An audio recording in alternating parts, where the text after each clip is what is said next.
বলতে পারেন যে আমরা শুভ আর অশুভের লড়াই তো দেখি, এদিকে ওদিকেও একই জিনিস চলছে। দুর্গাপুজোর আগে আমরা অশুভ শক্তিকে পরাস্ত করে, কারণ এই জঙ্গি গোষ্ঠী যা যা প্ল্যানিং নিয়ে এখানে এগোচ্ছিল সেটা শুনলে, যেটা পরে পুরো সারফেসে আসবে, আপনারা আশ্চর্য হয়ে যাবে মানে কী ধরনের প্ল্যানিং করে রেখেছে এবং কারা কারা এর সাথে জড়িত এটা নিয়ে বিস্তারিত অপারেশন চলছে। ঠিক আছে, এখন ধরুন একজন যে ধরা পড়েছে, এছাড়াও অনেককে ট্র্যাক করা হচ্ছে।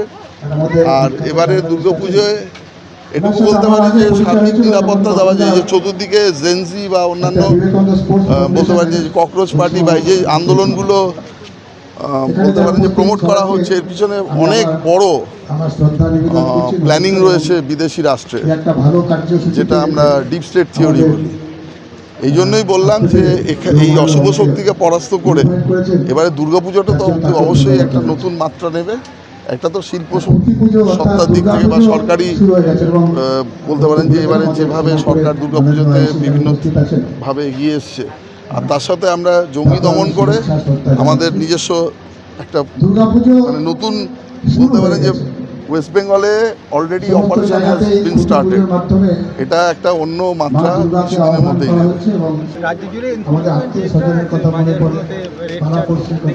বাজারের মূল্য নিয়ন্ত্রণ করার জন্য এবং এই সময় একটা বৃষ্টির সময় কৃত্রিম একটা চাহিদা তৈরি করা হয় এবং দামটা খুব হাইক করে, মানে খুবই বেড়ে যায়।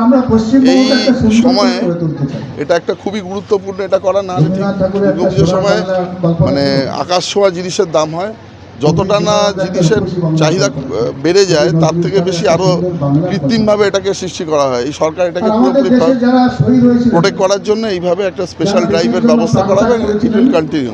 আগের সরকারে কি কোনো ব্যর্থতা ছিল? ওরেদের বিয়ে ছিল, আগের সরকারটা বিভিন্ন দালাল আর কাটমানিদের সরকার ছিল, যদি এটাকে স্টপ না করা যায় কোনোদিনই কমবে না। কাটমানি বন্ধ করতে গেলে এটা করতে হবে। রাস্তা দিকে প্রত্যেক দিন যারা চাষি, যারা চাষ করে তাদের তারা হতো ট্রাক থামিয়ে তোলা তুলতো এবং এর জন্য বিভিন্ন বাজার থেকেও তোলা হতো। এটা পুরোপুরিভাবে বন্ধ করা হয়, সেই জন্য দাম আমরা অনেকটা কমিয়ে ফেলি।